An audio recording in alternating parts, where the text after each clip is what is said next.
Cashflow Diary Podcast, episode 376. Welcome to yet another exciting episode of the Cashflow Diary Podcast, the podcast that teaches you insider tips, tactics, and strategies for creating leverage streams of cash flow into your life. Learn from top-performing entrepreneurs, business owners, investors, and thought leaders from across the globe as they share their secrets to success. Like what you learn on this and other Cashflow Diary podcast episodes? Go to learninvestingnow.com and sign up to receive powerful tips and information that will help you succeed as an entrepreneur and investor.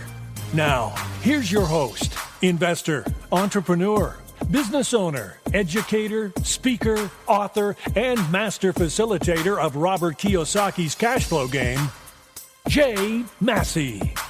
All right, ladies and gentlemen, welcome to another episode of the Cashflow Diary Podcast. I'm your host, Jay Massey, and I'm glad that you're here today because I think today is a monumental day. One for me, but definitely for you, and I think three for the world. Why am I being so dramatic? Because we have today an example that I've always been telling you guys that we should be looking for, and I hope you spread this particular episode far and wide, because his story needs to be told and it needs to be heard. Now, today's guest has a couple of great distinctions. Chief among them, well, he's probably the first guest that's actually taller than me, which is great. But what does that mean?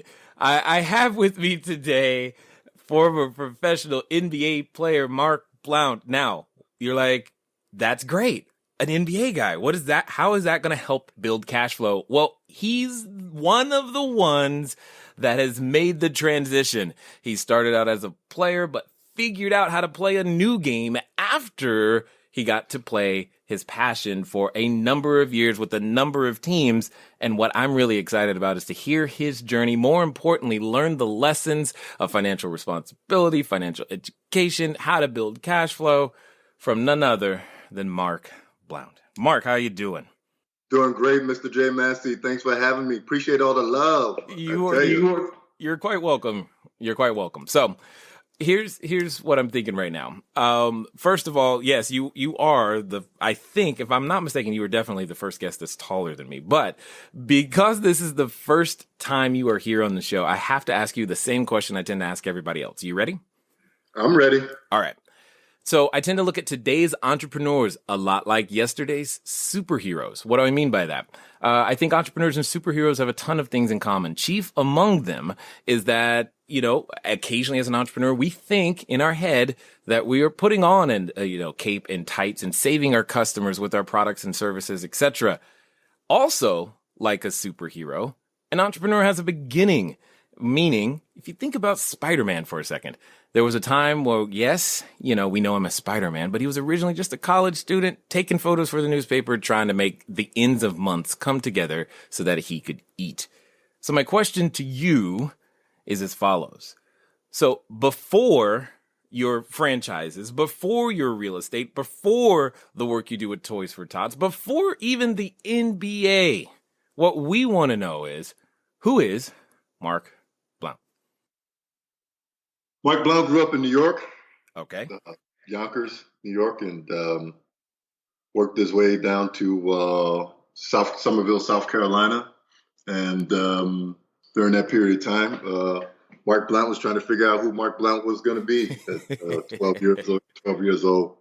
And, over the years of just staying after school and playing basketball and trying to figure it all out. That's where it all started coming together around 13, 14 years old that I think I can do this. So for the superhero part of it, that's why kids love superheroes, because they're amazing and they set a goal and they complete the task. So that's why I looked at the goal of becoming an NBA player and kept working until I got there. Indeed. Well, and you've got the distinction. I bet you there's been a number of people who really looked at you as that superhero. Yes. Oh, definitely. It's never even at 41. My old age, they still be able to torture me every day. But it's not the it's not the basketball. It's just it's the character. It's the way you carry yourself. They see it. You know, it's a part of the whole. It's part of the whole package. Yeah, indeed. So let me ask the question that I believe is on everybody's mind, and I know it's on mine, if not theirs. Is what did you do? Why were you able to make such a successful transition? Whereas the news often reminds us of how many unsuccessful transitions there are. What was different? Well, I thought about it. I was a year off after retirement. I was doing my sabbatical during that time and thinking about what's the next step. What's the next step? And started researching and spent several months after my sabbatical just looking into some of the franchises I was going to get into. The real estate was an accident. I was actually trying to help somebody find a place, and I was able to get several buildings at one time. So that was just a fluke that I got those. And then during that time, that's why I was able to put it all together. I was a little bit of a madman running 5 small companies at one time, but oh well, that's what we do. Superheroes do, you know? I do, and I get it 100%. So now, just so you know, there's a number of people who are listening right now who are probably like upset that you quote unquote stumbled into a whole bunch of buildings. Just so you know, so just between me and you and a few thousand people, it's okay. Please break that down a little bit. Tell them there was some sort of skill or something involved. Tell us that story, if you would. I wish I could tell you it was some kind of skill. I was helping a buddy find a duplex. And I said, look, I'll help you out. I know you're struggling. I'll get the front one. I'll rent it out. You stay in the back. Well, the realtor took me on the street, and it was just the bubble. And during that period of time, it was like 2010, 2011 when I started that real estate deal. And I went over there, and they're like, he's got 6 more buildings. I was like, what? They're like, yeah, they're under. It's like, I could have all 7? She's like, yeah, you could have all 7. And the buddy looked at me, you want 7 buildings? I'm like, yeah, I'll take all of them. And I bought them all. There it is. It's like shopping for groceries. You know what? Bananas were on sale today. I didn't know what else to do. You buy the bananas. All right. I got it. So before that though, let's talk about after. Now, when you buy those properties though, what were some of the lessons that you have learned? How did you even know that those properties were the ones you should buy? I mean, because again, as a former player, you spend most of your time focused on playing the game, but it sounds like you've done some things, to help prepare yourself to be able to recognize opportunity and know how to strike. I put together a good team of when I started down the path, I already prepared myself to put a team of accountants and lawyers together, and they were able to help me out and find people to give me information to make the decision. Being able to acquire those buildings, they were built in '62. They were built for flood. They were built for hurricane. So that was pretty much a no-brainer in Florida. And then the insides needed to be gutted, and then that was the process of understanding budgeting and getting in and doing work on my own that I had to learn day by day. Just being able to drywall this and that and stuff like that. Then working with the city, code enforcement. It was definitely interesting, but I enjoyed it. Got it. Now, so that I'm clear, when you say doing the work on your own, did you actually put up drywall yourself? I put up drywall. I did everything. Me and my buddy did everything except for because I'm an owner builder, so I own the property, so I was able to work there. So I was able to do a lot of stuff. I was taught a lot of stuff. I was able to do a lot of stuff, and then I did everything except for the roof, electrical, and AC and plumbing. Other than that, I did the drywall and we put up the kitchen cabinets and all that stuff. So. Nice. Did you put like a little badge on it, an original Mark Blount piece right here afterwards? I wanted to take a lot of photos and lay on the floor like I was like Burt Reynolds back in the day, but I didn't do that. I love it. I love it. Okay. So this is interesting. So talk to me for a moment. As you're going through that, did any one of your former, teammates, et cetera, or were they trying to understand what you were doing? Did that help them want to make the transition? Because the bug had to come from somewhere. The idea of, hey, I got to do something, real estate, it had to come from somewhere. And I'm curious as to how it influenced those that were around you as well. Well, while I was playing, I was renting homes. I was, personally, I bought 2 homes in Florida. So, after dealing with contractors and all this stuff, and some of the home sales, I was involved personally.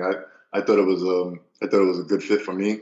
Just be able to learn how to do things, and then being able to be my own general contractor on the job, and figure it out and budget it and go from there. So that was more of ego in taking on that task.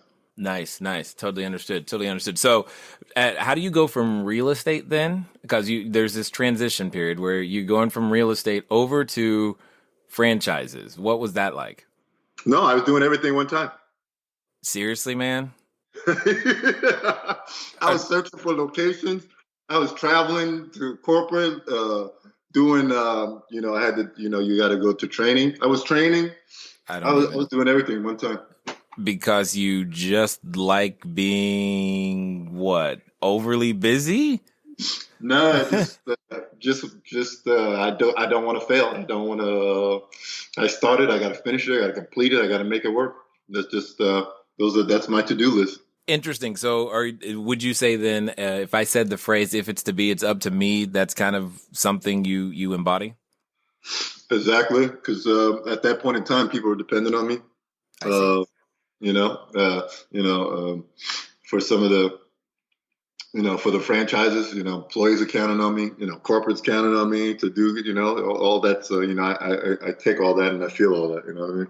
Oh, I know exactly what you mean. I've got I got a few hundred units and myself and a whole bunch of stuff going on. So yes, I get that, but which I think puts you in the perfect position to ask to answer this question, because I know there's a number of entrepreneurs or would-be entrepreneurs listening who are kind of afraid of that responsibility that you're talking about right there. They're like, man, I don't know if I can handle people depending on me. What if I fail? Did that thought ever occur to you? No. Of course not. Why would it? I'm going to make it happen. I'm going to go get it and make it happen. And this is I took on the project, and my buddies were like, you got 7 buildings, you got 14 duplexes. Mm-hmm. You got to rip them all out. You're going to build them back. What is your time frame? 1 year. He's like, geez. Right. He's like, we're going to die. I said, oh, well. Yes, indeed. But you're okay with that pressure. I'm okay with that. We did it. Do you think, okay, so then I have to ask this. In what ways did your experience as an NBA player prepare you for business? Just preparing. What do you mean? Just, every year you got to prepare for the season. You got to get ready. The season's over. You got to come back, add more stuff to your game. You got to be ready to adapt. Maybe you won't start this year. Maybe you'll be coming off the bench. So it's preparing yourself and preparing your mind and your body to get ready. That was every year in the NBA. Yeah. Okay. So being able to transition that over to business, where this is easy, man. I don't have to get on the plane and go to Cleveland. I don't have to go to Phoenix. I don't have to go to Miami. I come in every day at 5 a.m. if I want to and make sure this thing gets done. So wow. Okay, I just want to make sure I heard this really accurately. You just said that business is easier than the NBA. One of the interesting things about life, about business, about the things that you are trying to do is that oftentimes what you've done in your past can help you be informed about the future. Simply meaning, you say to yourself, I want to be this entrepreneur. I want to start in real estate. I want to do these things, but I've never sold before. I don't know the first thing about the money and all of these other questions that can run through the back of your head. Who's going to listen to me even? These are the things that we tell ourselves. Yet there's evidence surrounding us all the time that our prior quote unquote life actually applies to our future. For example, if you're a parent, if you've ever gotten your kids to go to bed on time, guess what? You probably got some skills here that will work. Interestingly, one of the best things to understand is that what you have already done should actually contribute to your future. So instead of thinking of yourself as starting at, 0, think maybe you're at least at level 1. Now, let's get back to the rest of the story. Some days I'm getting praised in the NBA. Some days I'm getting ridiculed. In real estate, some days my tenants praise me. Sometimes they ridicule me. It's the same thing. I just gotta go. You know what I mean? I do, and I'm learning that there's actually more similarities than differences. That's what it hears. That's what I'm hearing, right? Exactly. Because if you're and what I really like about your story is that you're just pretty much building a different team, you change your position instead of, being a player on the court, or if you're more like a general manager in the office. But you're a general manager that look, if I have to come down and play, I will do that. That's what I'm hearing. Exactly. If, I never put hurricane windows in, but if you show me 2 or 3 times, I'm sure I can do it. And I did it. So I like it. Okay. All right. So now you're associated with not one, but 2 completely different franchises. Most people go one and maybe get multiple locations with that one. And they're like, okay, I'm good, but that's not good enough for you. So please explain the reasoning behind continuing to push so hard. I just, I don't understand mediocrity. I just go and just get it done. I just seize it. That's it. I want it, and I go after it. And going finding a franchise where I really don't know anything about cooking. I really don't know about this. So I really had to tone it down to something simple. And then it came. The Annie Ann's came to me, quick baking, blah, blah, blah. Mm-hmm. If I had to get in there and make pretzels, I can do that too. So I was like, okay, let me check it out. And I checked it out and I roamed around and looked at some locations and talked with their people. And that's it. They were like, you shouldn't do this. I was like, let's do it anyway. And I bought 2 locations. He's like, you know what? I get the sense, Mark, as I'm talking to you, you wake up on a Monday and go, I think I want a KFC. I'll just buy the whole place. That's what I'm hearing. And you just go and you're not really concerned about the outcome as much as you're concerned about understanding that I'll figure it out along the way. And a number of people are afraid to be that way. Where do you think that comes from for you? Well, just, I was 2nd round pick, and I spent a few years in the minor leagues, the CBA and a couple lower leagues before then too. So I knew the, the tenacity would never leave me. And I just wanted to be able to, put that same energy, because I'm sitting there. And I'm 35 years old, 36 years old, and I still got an energy and I still got a fire, and I need to release it. Not just because I'm not playing anymore. I still need to find avenues to still be able to torture people. So that's what I did. You're just having fun through life, and I like it. And that's good. That's good. So let's talk serious for a minute.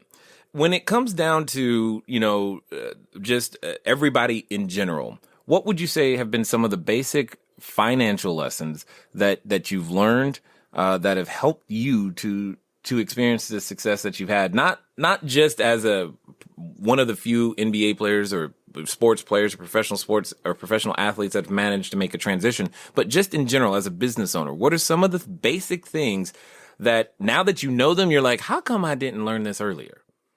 Yeah, definitely. Just as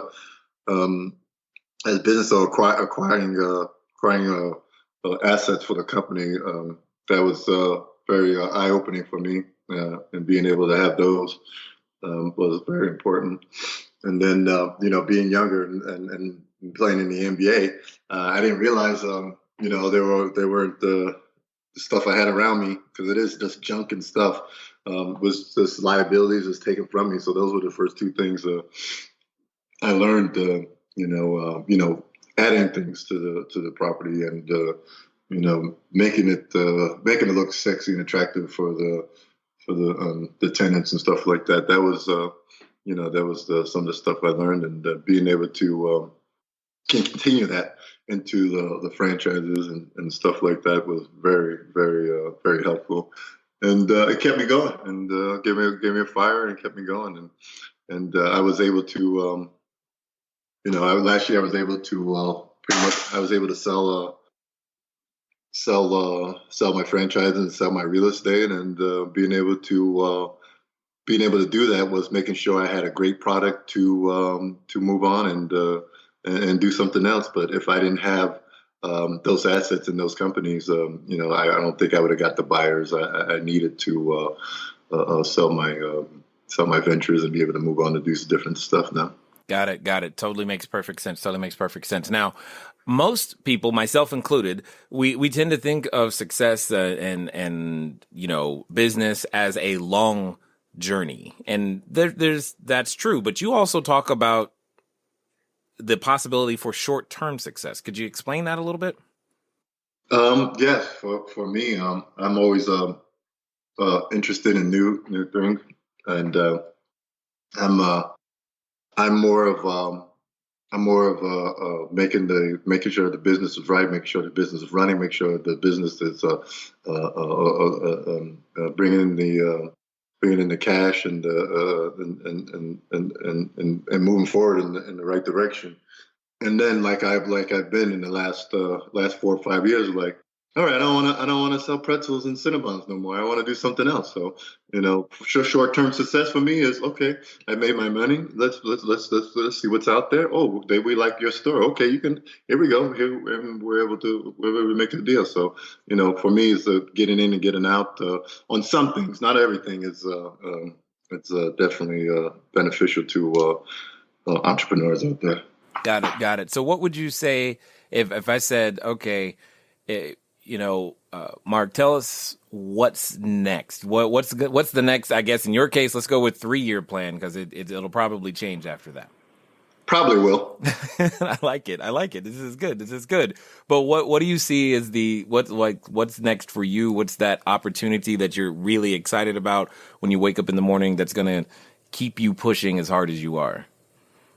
Well, I'm still going to do stuff with the kids, and and be able to help them with information and help them grow, and teach them about their bodies and nutrition and stuff like that.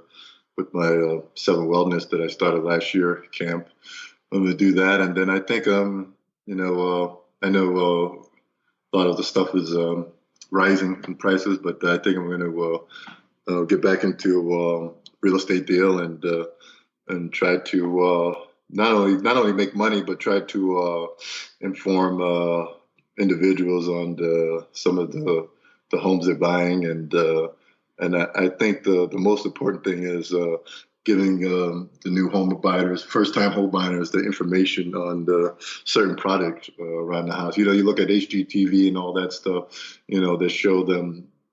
that shows them how to do it. But I think there's a chance for me to have somebody that's been there, done it, put his hands in the dirt and done it himself, to be able to, feel and touch me and be standing in their new home and like, look at this, you need to do this, and stuff like that. And that's probably some of the things I want to get into next. Got it. Excellent. This makes perfect sense to me. So when it comes down to it, at the end of the day, as you look at, the horizon of business and people and even those players and otherwise that are making decisions about their future, how important would you say it's been or would be for them to start a business, think about real estate? Is it optional in your mind? For them, I wouldn't advise players unless they really, really have somebody that they trust and love to start a business with and be able to make it grow. I'm more of old school. I need to be there every day. I need to see what you're doing, and I need to know what's going on. So that's the way I am. Yep, I like it. I like it. I get that. I mean, staying close is there's something to be said for that, and it makes perfect sense. I totally understand that 100%. So with all of that being said, let's pretend for a second that there's a player listening, wondering about, hey, what my future looks like. What would you tell that person to do? Your future looks like whatever you want it. You got to get up and go get it. I mean, that's that I can't get it for you, but you got to get up with you got to find a passion that you feel passionate about. And I think that's the first and foremost. That's what I would start with the player. What are we passionate about? What do you know about? What do you like? And I think that I'll start with that, and we'll be able to talk about some different things. Indeed. Totally understood. Well, with all of that being said, I got a question to ask you because I'm curious. But before we get there, what I want to do is I want to give you an opportunity because I know you've got some new things going, and there's some people who are listening right now that might actually want to reach out and make contact and be able to get some more specific questions answered about their own journey. What's going to be the best way for them to catch up with you, to find out more about what you got going on, and just in general, stay in contact? Well, my email is Mark, M-A-R-K, at markblount30, BLOUNT.com. And my website is markblount30.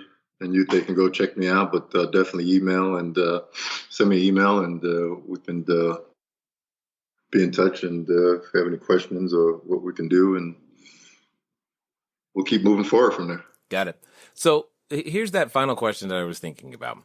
Let's pretend for a moment that someone's listening and is on the edge, because I think your answer is going to be awesome. They're on the edge of making that, that decision. They want to be an entrepreneur. They want to put on their superhero tights and cape. They could even be standing in front of what I've like to call the superhero outfit store. However, Mark, like I know, that oftentimes when we make those decisions of how great we're going to be and what the futures look like, there's this other voice that is with us occasionally that tells us what we can't do, why we can't do it. And for some people, they're actually related to that voice. And these are things, that's the reality of what they have to deal with. So my question to you is as follows. If someone listening right now is actually going to follow through on your advice on getting started or growing their cash flow, what would you say is like the first 3 things that they would need to do? First of all, building your cash flow. What are you about to get involved in? Is the market already flooded with that product or what you're about to do? I think that's one of the big mistakes a lot of the first individuals do. They get in there and that brand, that concept has already been tapped out already. So I think that's the first and foremost. And then second of all, cash flow. How are you looking for, employees, rent, if not rent, gas for your food truck. I mean, all this needs to be, ironed out at least for, 1 to 3 years out if you're really serious about making money in your new venture. And then I think the third, employees, making sure that your team is solid from the top all the way down to the bottom. And, those are the three things I think will be beneficial for entrepreneurs looking for new things or being able to get into something, a new venture. Indeed. Well, what I want to say is I definitely appreciate the example that you have set and the path that you are laying down. And I certainly hope more professional athletes follow it for sure. And thank you for taking the time to share your knowledge, your insight, as well as your wisdom here with us today at the Cashflow Diary. Mr. J. Massey, thank you for having me, brother. You are quite welcome. All right, ladies and gentlemen, you know what time it is. It's time for you to move at the speed of instruction. What does that mean? That means get over to Mark Blount 30. Why? Because you heard something that inspired you or will inspire someone you know. So feel free to share this episode because at the end of the day, if we all go out there and become entrepreneurs, a rising tide lifts all boats. So let's go get it done. It's been fun talking to you guys today. I look forward to talking to you soon. Until next time.